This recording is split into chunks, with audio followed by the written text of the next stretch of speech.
La factorisation sert à quoi?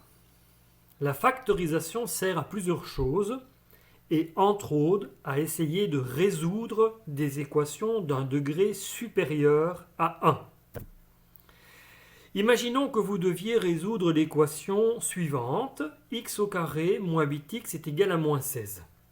Donc, cela veut dire qu'il faut trouver un nombre qui, élevé au carré, moins 8 fois ce nombre, est égal à moins 16.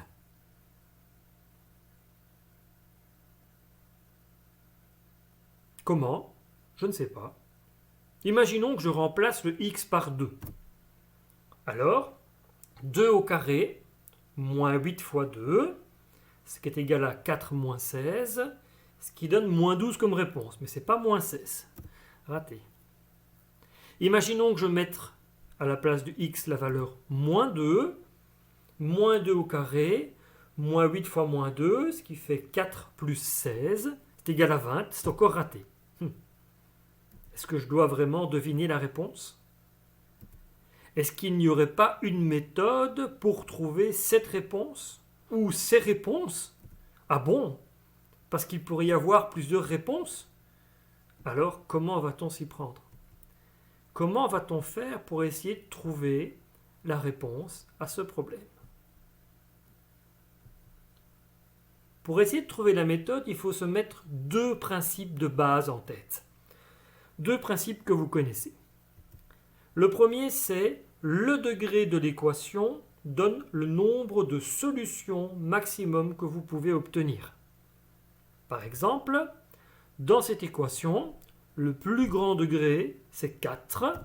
Donc, il peut y avoir 0, 1, 2, 3 ou 4 possibilités différentes pour trouver la réponse de cette équation. Deuxième principe. Le principe du produit nul. Un produit est nul si un facteur est égal à 0. En deuxième primaire, vous avez certainement fait ces calculs-là. 8 fois 5 fois 2 fois 0. Il est inutile de calculer 8 fois 5 fois 2 puisqu'il y a un facteur 0 dedans. Automatiquement, la réponse est 0. Sur base de ces deux principes, pour résoudre l'équation de tout à l'heure, c'est-à-dire x au carré moins 8x est égal à moins 16, il faut donc avoir un résultat nul et avoir des facteurs. Donc il faut factoriser. Reprenons l'équation. D'abord, avoir un résultat nul, donc en faisant passer le moins 16 de l'autre côté. Un terme qui change de membre change de signe, je le rappelle. Ensuite, il faut factoriser. Il s'agit d'un produit remarquable. Donc, x moins 4 au carré donne comme réponse, si je le développe, x au carré moins 8x plus 16. Peut-être pour vous faciliter la vie, je peux aussi écrire x moins 4 fois x moins 4 pour développer le carré. Donc, dans ce cas, j'ai bien un produit de facteurs qui est égal à 0. Un produit de facteurs est égal à 0 si un des facteurs est nul, donc est égal à 0. Donc pour avoir un produit nul, soit x moins 4 est égal à 0, donc il faut remplacer la valeur de x par 4, soit il faut que x moins 4 soit égal à 0, donc il faut remplacer le x par 4. Dans ce cas, ici, il y a deux facteurs qui sont les mêmes. Donc il y a deux fois la même solution.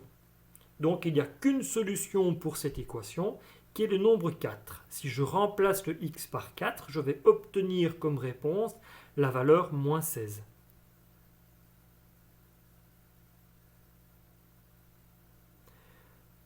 Encore deux exemples pour bien comprendre.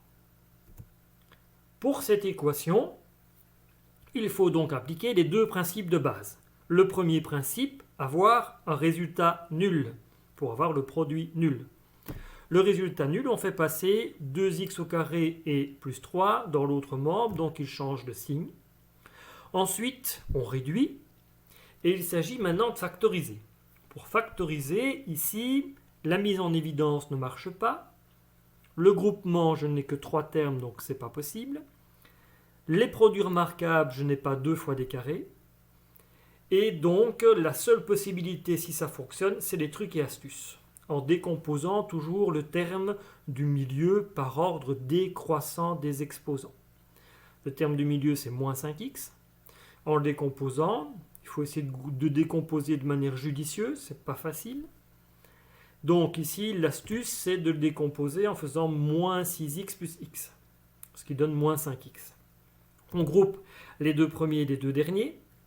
On met en évidence dans le premier groupe 2x, et dans le deuxième groupe, il n'y a rien à mettre en évidence. Mais le fait d'avoir sorti 2x du premier groupe, j'obtiens x-3 et x-3 qui sont deux facteurs communs dans les deux termes que je vais pouvoir remettre en évidence.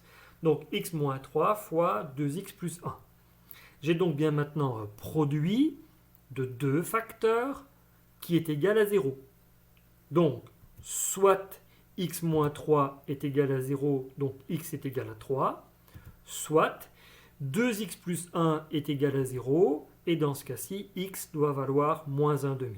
J'ai donc pour cette équation de départ deux possibilités, soit moins 1,5, soit 3. Si je remplace le x au départ par moins 1,5 ou par 3, je vais obtenir la même valeur numérique à gauche qu'à droite.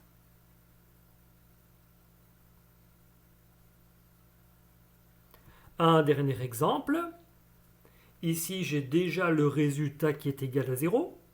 Donc, il va falloir essayer de factoriser. Il y a une différence de deux termes. Dans cette différence de deux termes, je vois qu'il y a un facteur commun, qui est le facteur x-3, que l'on met en évidence. Il reste donc entre parenthèses x-3 entre parenthèses moins x plus 2 entre parenthèses. On enlève les parenthèses à l'intérieur des parenthèses. On réduit la parenthèse de droite, c'est égal à moins 5. Donc, on a bien un produit de facteurs qui est égal à 0, soit x-3 est égal à 0, et dans ce cas-ci, x est égal à 3, mais le deuxième facteur, moins 5, ne comporte pas de variable, il n'y a pas de x. Donc, le moins 5 ne sera jamais égal à 0, puisque c'est une valeur fixe, moins 5. Et donc, le soit n'a pas de sens, donc on peut l'enlever, le laisser tomber. Et il n'y a qu'une possibilité pour avoir 0 dans le calcul de départ, c'est de remplacer le x par 3. Voilà, il reste une multitude d'exercices à essayer de faire dans le livre et je vous souhaite bon courage et pour toute question, revenez vers moi.